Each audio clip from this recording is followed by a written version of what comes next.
bem-vindos a mais um podcast Força Comandos. Meu nome é Rafael e hoje a gente vai falar sobre os comandos anfíbios.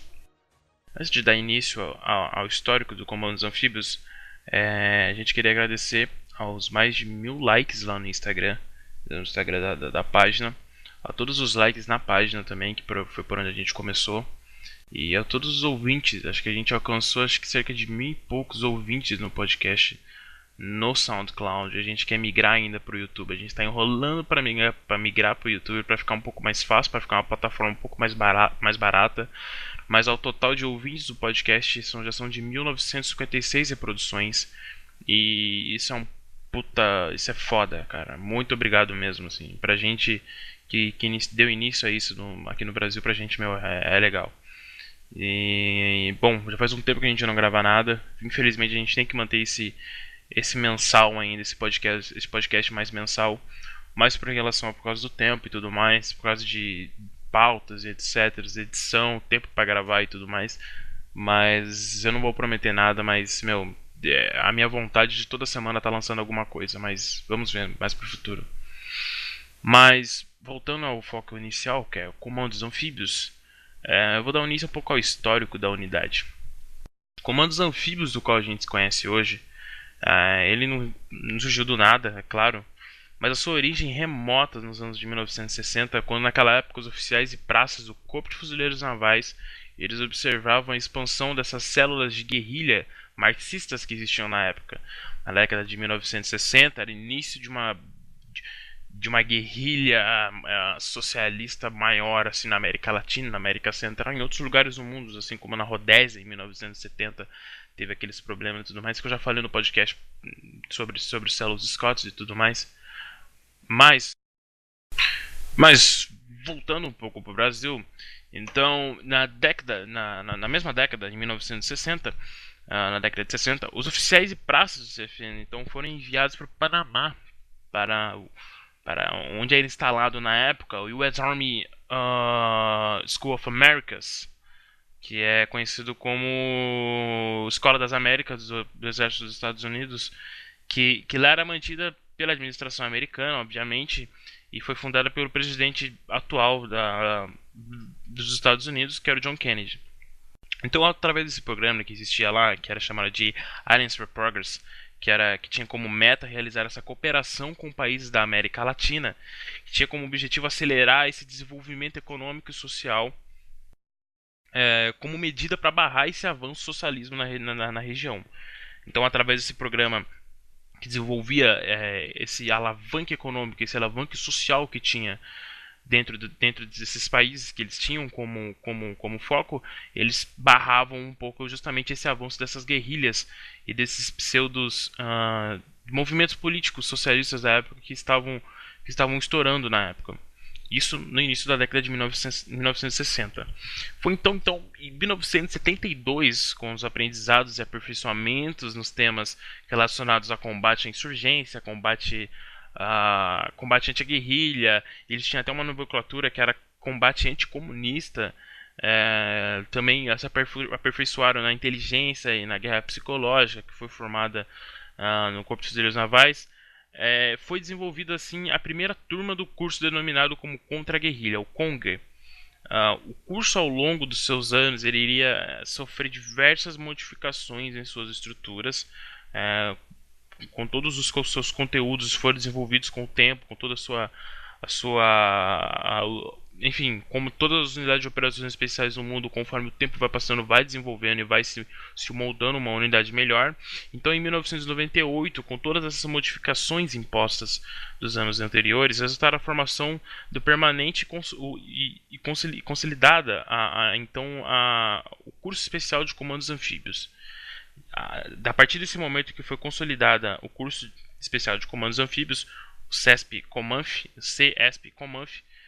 surgiu a organização e o batalhão em si que se deu início ao curso de comandos anfíbios. O batalhão, a sua organização em si, o batalhão toneleiro do Corpo de Fuzileiros Navais, ele foi criado no dia 9 de setembro de 1971. Foi através de um aviso ministral, se não me engano, de número 751, Então, atualmente as estruturas operativas da unidade, ou seja, as peças que engrenam, que fazem o batalhão funcionar, que fazem a unidade dar esse, assim, basicamente, em outras palavras, operar, são suas companhias e são suas denominações. A primeira companhia de reconhecimento, que é a primeira CIA, ela é Recon, como o nome já diz. Ela é focada em atividades de reconhecimento e realização de reconhecimento de armamento, cenário de guerra, ações como a observação em relação às suas armas, número de homens, identificação de veículos, sistemas que eles estão utilizando, a análise da geografia onde eles se encontram e os meios que podem ser utilizados ou facilitados para o engajamento das outras unidades que estão por vir. O reconhecimento em si, eu acho que é meio óbvio para alguém que já está familiarizado com o meio, mas para quem não está já não tem tanto conhecimento assim, é totalmente leigo em relação a operações especiais, o Recon basicamente é isso, é a observação e reconhecimento. O nome basicamente já diz. Voltando, a segunda CIA é a segunda companhia de ações de comandos. Ela é responsável por realizar essas ações mais enérgicas de comandos. São ações de comandos em si. Com um grau muito alto de violência, um grau muito potente de força maior em qualquer tipo de cenário de conflito. É como numa nomenclatura normal seria uma unidade de choque dentro do Comandos Anfíbios, a segunda companhia de ações de comandos.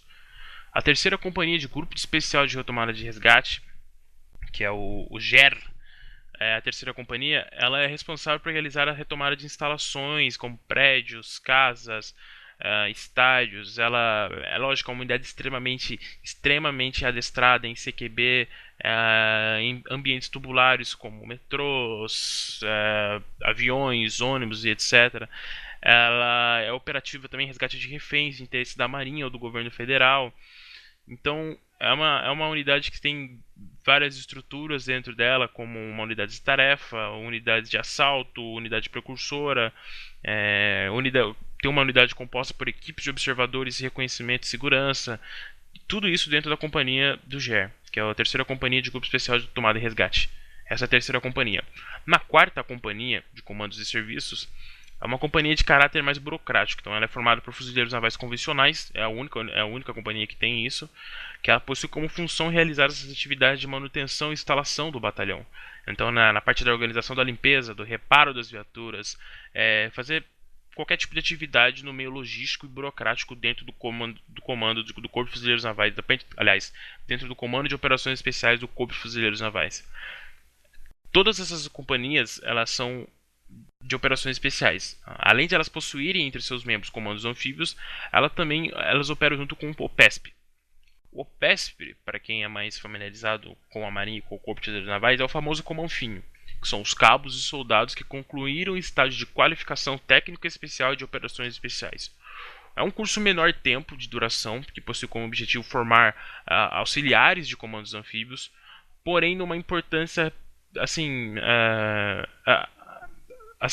para ser mais claro, vale ressaltar que apenas militares dentro do CESPEP Comanf podem assumir o comando das 3 companhias de operações especiais. Isso é claro. Então, apesar de todas essas 3 companhias elas realizarem trabalhos distintos, complementares, uma para a outra dentro do cenário de conflito, todos os operadores, sem exceção, são comandos anfíbios. Porém, esses soldados e cabos que são comanfim, eles são como auxiliares dentro do cenário de operações especiais da Marinha do Brasil. É assim como os comandos soldados e comandos cabos dentro do Exército Brasileiro. No Brasil, infelizmente, esses caras, aliás, na Marinha do Brasil, eles são bem utilizados. Eu não sei certeza no Exército Brasileiro, mas é de suma importância a utilização desses caras na formação de uma outra unidade. Ao exemplo disso, a Marinha, eu não posso adiantar nada sem saber, então, com certeza, a Marinha do Brasil, o Corpo de Fuzileiros Navais em si, tem o plano de transformar isso em uma outra unidade com base no Corpo de Fuzileiros Navais dos Estados Unidos. No Corpo Fuzileiro dos Estados Unidos, o Tier 1, a unidade principal de operações especiais, que ela é do JSOC, que é do Comando Conjunto de Operações Especiais do Corpo de Fuzileiros da Marinha Americana, é o MARSOC.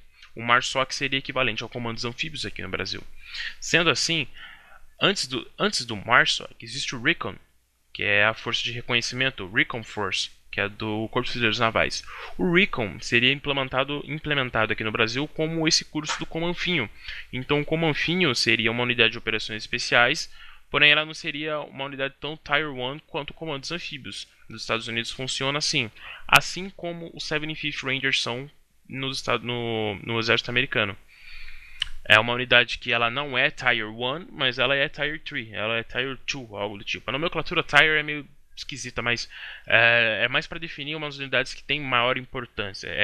Um exemplo claro para dizer, para quem conhece o MARSOC e o RECON é uma força especial do Corpo de Fuzileiros Navais.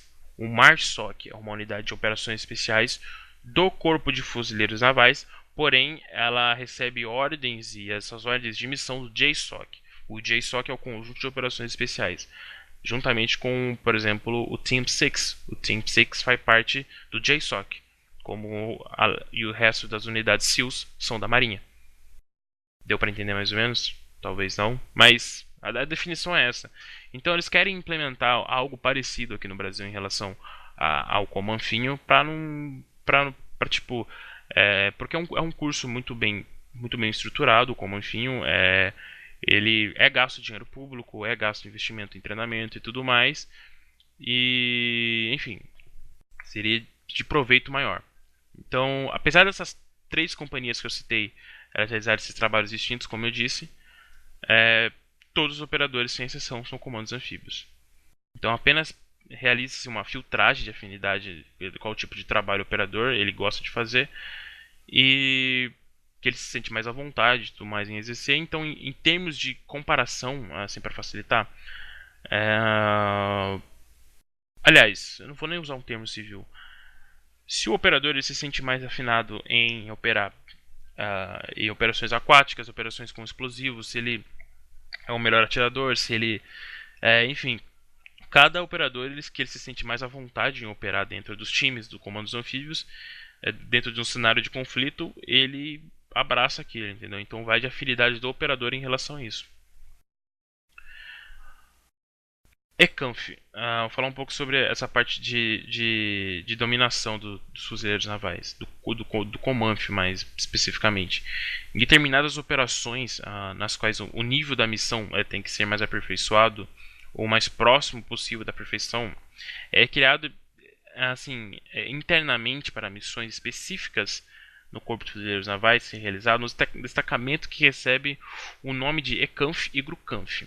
O ECANF, Equipe de Comandos Anfíbios, ela é composta por 6 dos melhores operadores das 3 companhias.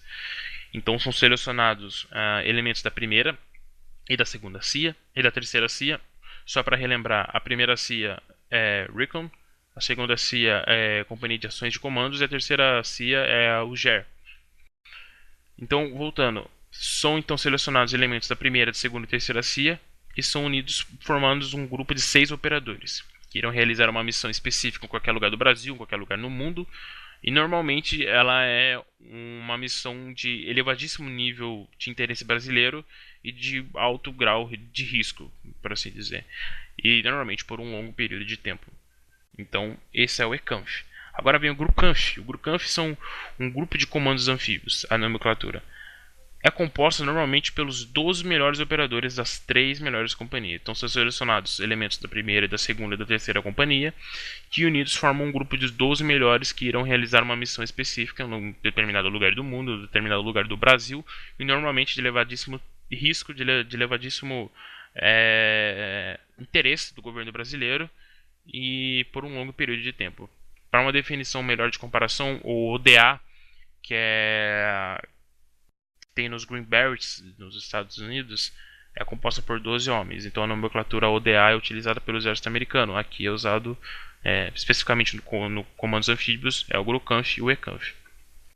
Quando eu me refiro aos melhores operadores selecionados, nada mais é que a avaliação mensal do toneleiro em cada um dos operadores. Então durante o longo de todos os meses é avaliada a capacidade técnica, física e emocional de todos os operadores do comandos anfíbios dentro dos times. Então, um por um, gerando internamente uma tabela de classificação na qual ordena a maior para o menor nível de capacidade de todos os integrantes.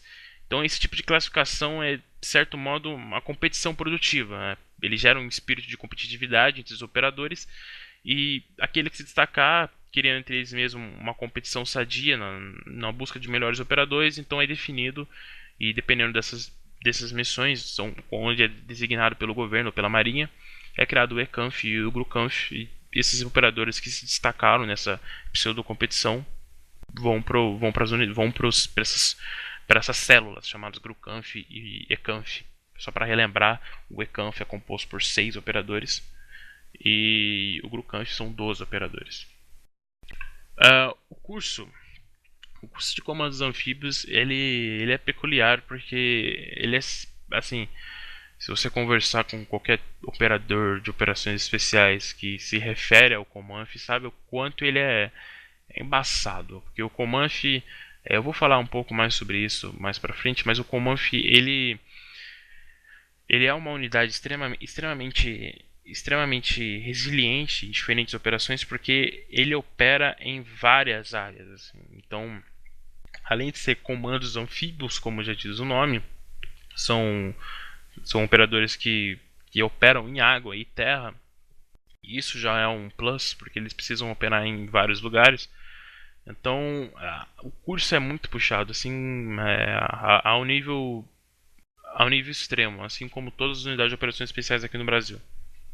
Para se tornar um comandos anfíbios, o militar deve ser oriundo do Corpo de Fuzileiros Navais, obviamente, ter tido uma formação na militar convencional, se for praça, ou através do CIAMPA, que é o Centro de Instruções de Almirante Esiades Portela Alves, acho que é isso, eu não lembro a nomenclatura do CIAMPA. Ou o CIAB, que é o Centro de Instrução e Adestramento de Brasília. Enfim, então, caso seja oficial, obviamente ele tem que vir da Escola Naval. Então, é necessário que ele seja um oficial fuzileiro naval e um praça fuzileiro naval para se juntar ao curso de comandos anfíbios. Para o praça, é necessário chegar ao posto de terceiro sargento para poder se voluntariar ao CESP-Comanf, ou ser cabo, ter sido aprovado no curso de habilitação para a promoção de sargento. Então, no caso, se você é cabo e você foi aprovado para o curso de habilitação para a promoção de sargento, você pode prestar o curso para comandos anfíbios. Para oficial, é necessário ser pelo menos segundo tenente, obviamente, ser formado na academia naval e ser segundo tenente, e ter pelo menos 2 anos ativos no Corpo de Fuzileiros Navais. É um caminho muito longo. Se eu conversei com um amigo meu sobre, ele falou que talvez seja um maior caminho para você ser operador especial, talvez seja o Comanf, se ele não se engana. Porque eu acho, se não me engano, a ESA, para você ser comandos, é lógico, quando eu digo comandos, eu digo comandos mesmo. Comandos soldado e cabo não vale. Mas não desmerecendo a tropa, mas eu digo comandos mesmo, sargento, já é um longo caminho. Você já precisa passar uma prova, assim como o Corpo de Fuzileiros, ser sargento, ter 2 anos de sargento, se não me engano, 1 ou 2 anos, e é um longo caminho já. O caminho para ser operador especial no Brasil é muito longo, e no Corpo de Fuzileiros Navais, então, é gigantesco. Então, um praça, se eu não me engano, se ele não me disse, são cerca de 5 a 4 anos, mais ou menos, para você poder prestar pro curso em si. É lógico, tirando o comanfinho que soldados e cabos podem prestar. O curso, ele é tanto igual para praças quanto para oficiais, é o mesmo curso, com o mesmo conteúdo. Ele não sofre nenhuma diferenciação do início ao fim do curso para candidatos. É a mesma comida que o praça come, ou a mesma comida que o oficial come.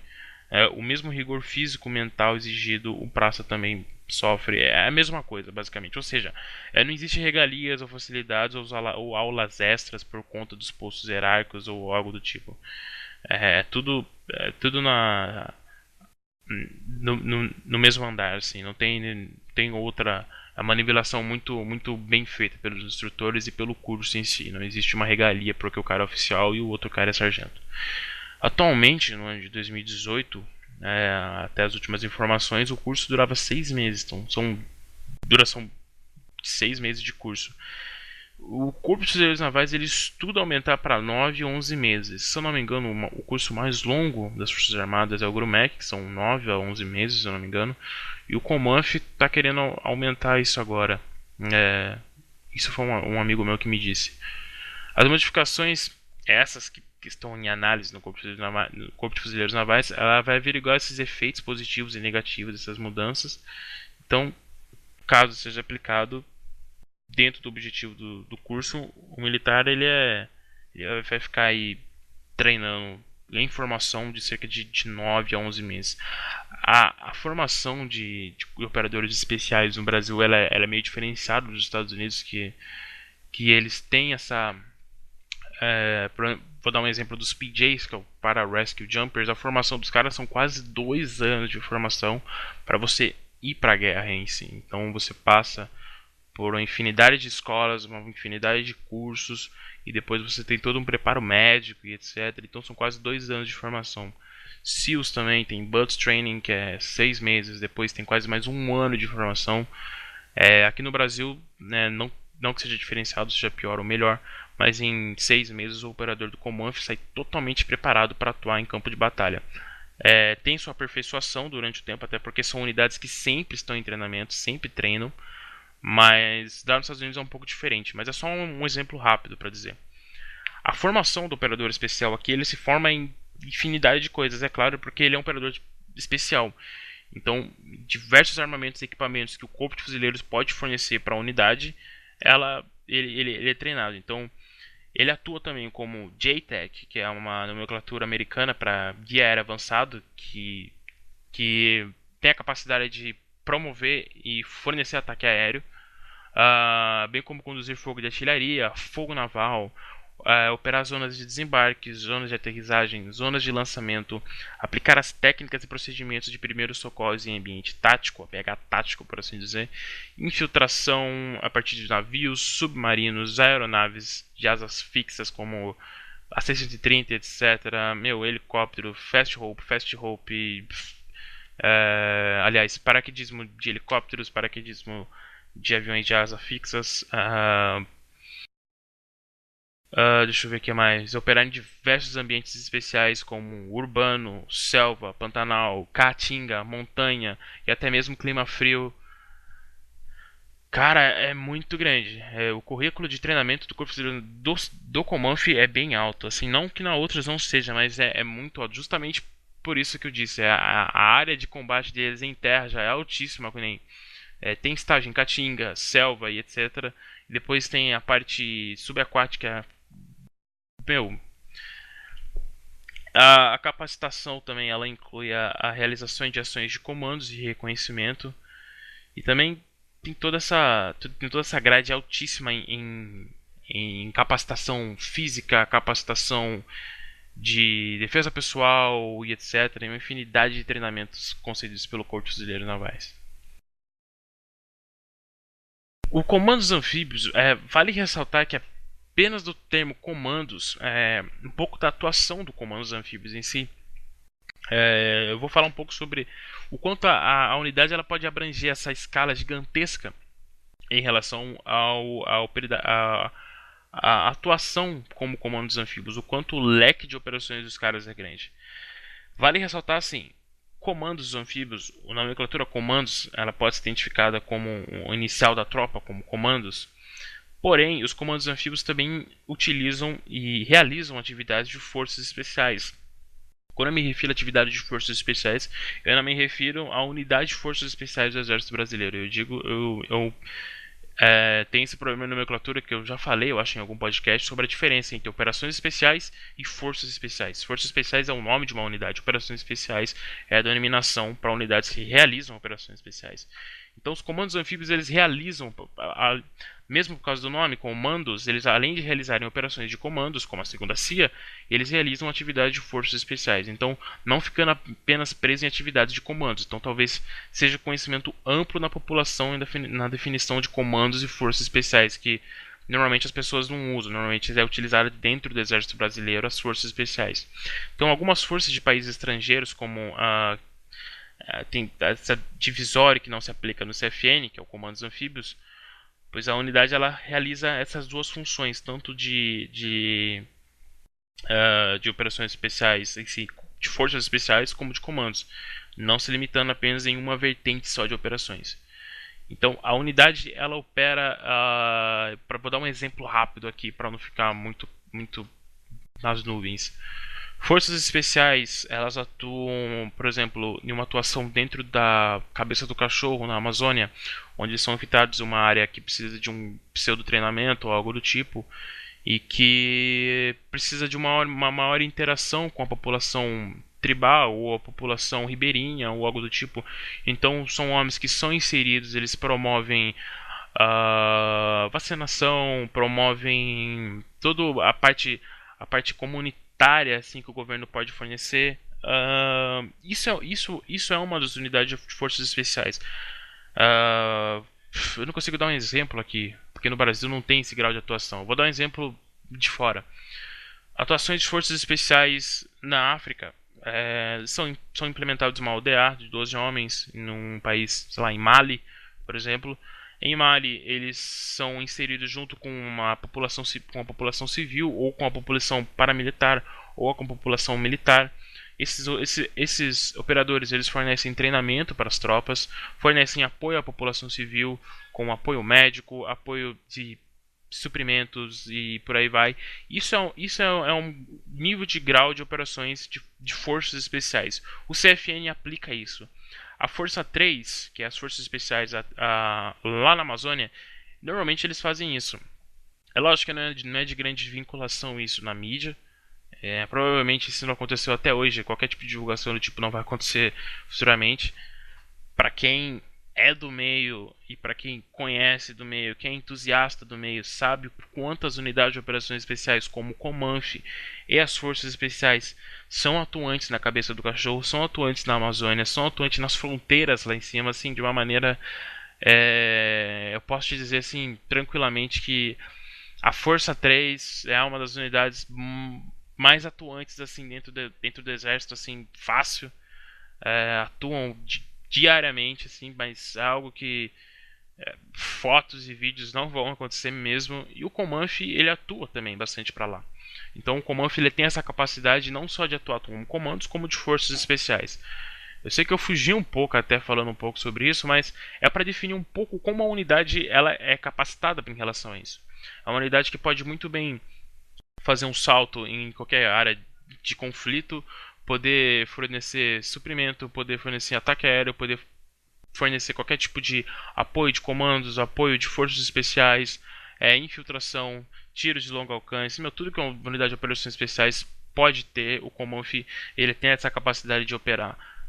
Digo, explosivos, reconhecimento, inteligência, atuação em favela, atuação água, infiltração subaquática. É uma unidade que abrange uma capacidade de operatividade muito alta. A carga de operatividade é muito alta. Eu não tenho total conhecimento se as forças especiais do Exército Brasileiro eles têm essa capacidade de atuação tão alta quanto o Comanche. É lógico, alguns operadores de forças especiais do Exército Brasileiro são capacitados em operar em água, por exemplo. É normal, a unidade de operações especiais ela tem que ser capacitada para isso. Porém, em termos de escolha de uma possível missão, o Comandos Anfíbios provavelmente vai ser maior indicado.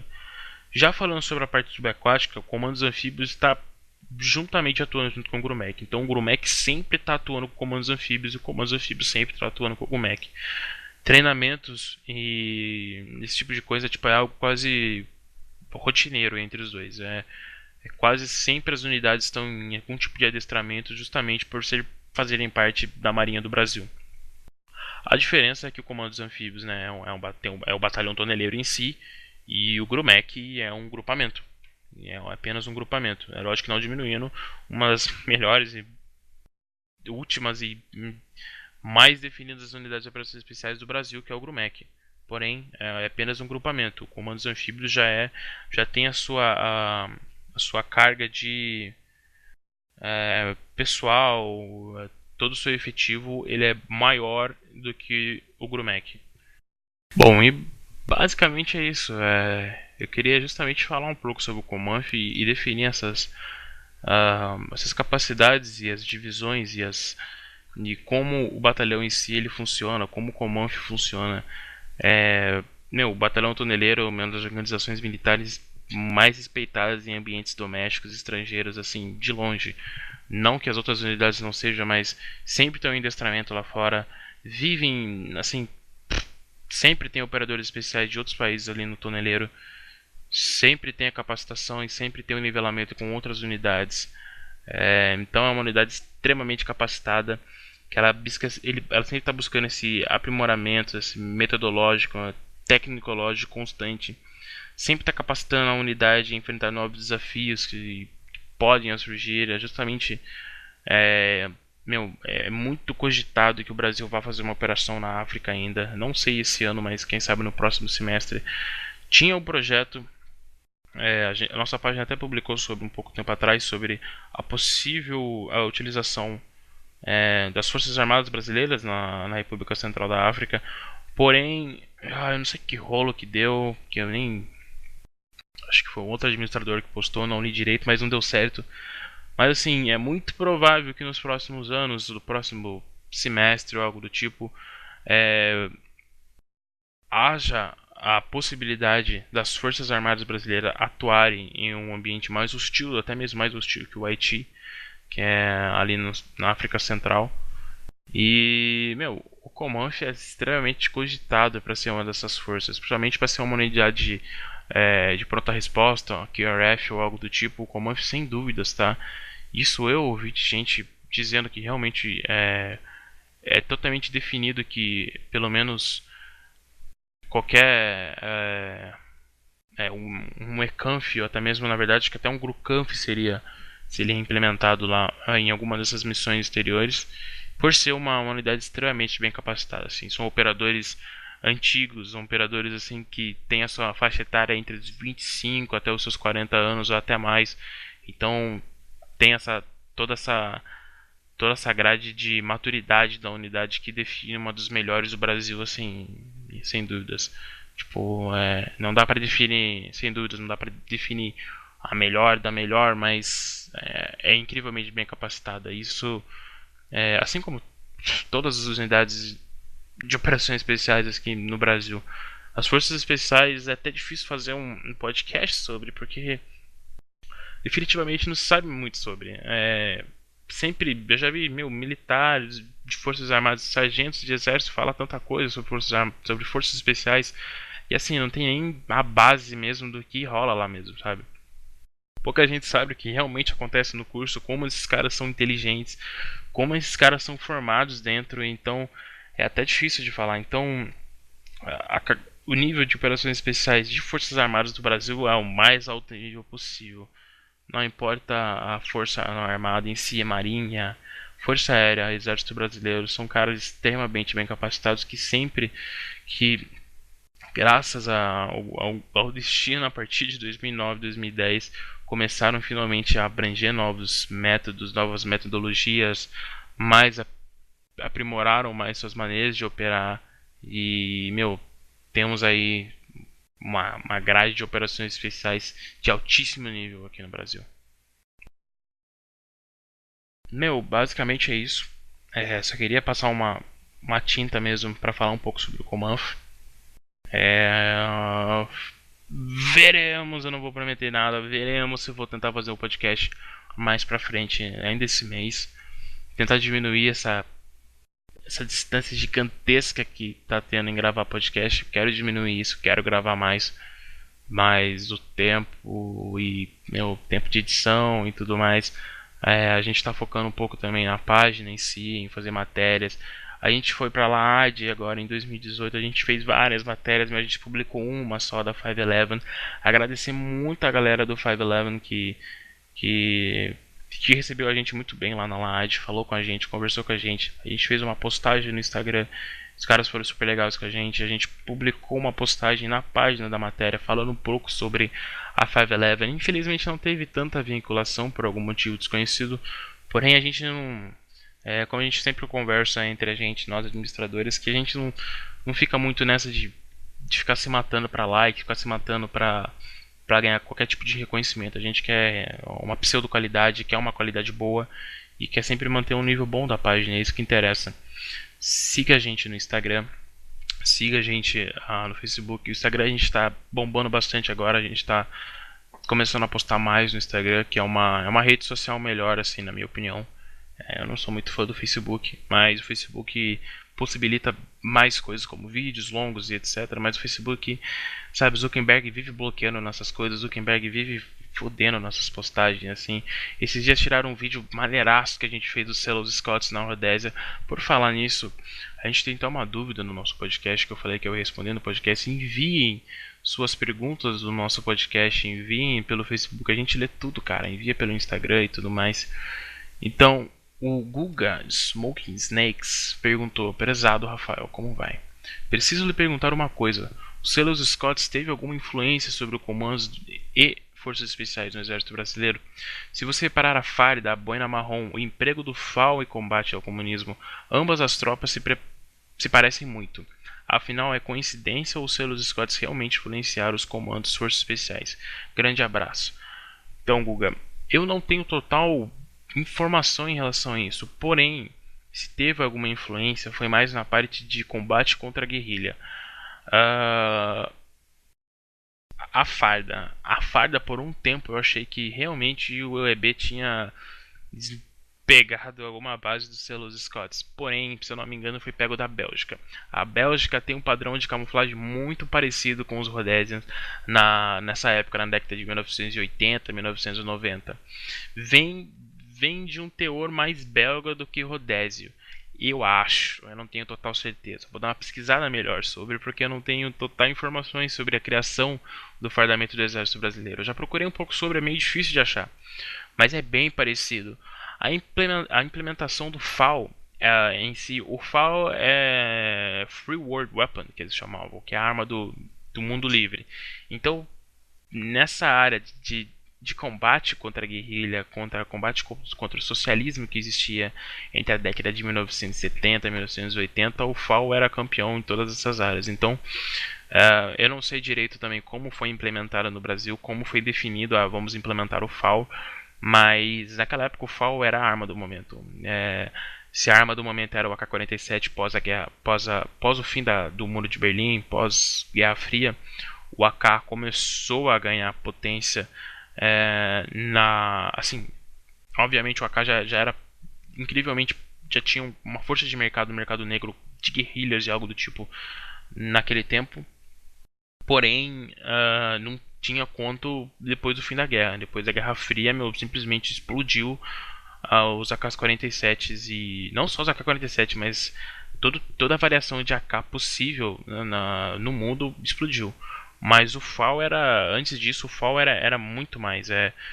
Quem utilizava FAL nessas décadas? Argentina, Grã-Bretanha. Aliás, a Grã-Bretanha e meu Deus, meu, minha dicção é péssima, eu não consigo falar Grã-Bretanha. A Grã-Bretanha e a Argentina, que combateram em Falklands, eles utilizavam o FAL, as duas tropas utilizaram o FAL. A Alemanha, se eu não me engano, usou o FAL, ou estou enganado, não me lembro. A Bélgica utilizou. Brasil, Celos Scotts não, a Rodésia utilizou o FAL. Deixa eu me lembrar. Cara, a Irlanda usou o FAL. Muita gente usou o FAL durante esse tempo. O FAL ele é uma puta arma, cara. É uma puta arma, assim, pra quem atirou de FAL uma vez na vida, é um puta arma. Porém, é um armamento que precisa de cuidados, assim, diferente do AK. O AK, você pode lidar... o AK você pode fazer o que você quiser com ele. Assim, eu nunca peguei na cara na minha vida, mas... Cara, o FAL, assim, você cuidando bem, cuidando com carinho, é um armamento pra sempre. Na verdade, é um mistério pra mim como os policiais do Rio de Janeiro destroem tanto o FAL deles, assim. É um mistério porque é um armamento até fácil de fazer a limpeza e tudo mais. Sei lá, é um mistério pra mim. Mas, puta, voltando à sua pergunta, Guga, mano. Eu acho que a influência mesmo foi o combate contra a guerrilha. Eles foram dos pioneiros em relação a isso, a utilizar essa capacidade de forças especiais para operar contra as guerrilhas que tinham na Odésia, mas eu não acredito que tenha tanta influência assim, cara. Eu acho que mais na parte operacional. De resto, eu apenas acho que é coincidência mesmo. Meu, foi só essa pergunta, não tem mais nada. Gente, é isso. Obrigado pelos ouvintes, obrigado por terem paciência. Obrigado por sempre estarem escutando e, sabe, sempre de alguma forma tá retribuindo isso, falando bem e tudo mais, divulgando. E pra gente é uma puta honra. Sigam a gente no Instagram, sigam a gente no Facebook, comentem sugestões de pauta, sugestões de tudo, cara. Entre em contato com a gente, que a gente sempre lê, a gente sempre dá um feed. Pra quem comenta e conversa com a gente, sabe que a gente sempre tá dando feed em relação a tudo. Então, meu, entre em contato e é ótimo o feed de vocês. E a gente quer sempre manter o alto nível da plataforma e sempre se destacar em relação a outras páginas. É isso. Fiquem seguros, fiquem alertas e até mais.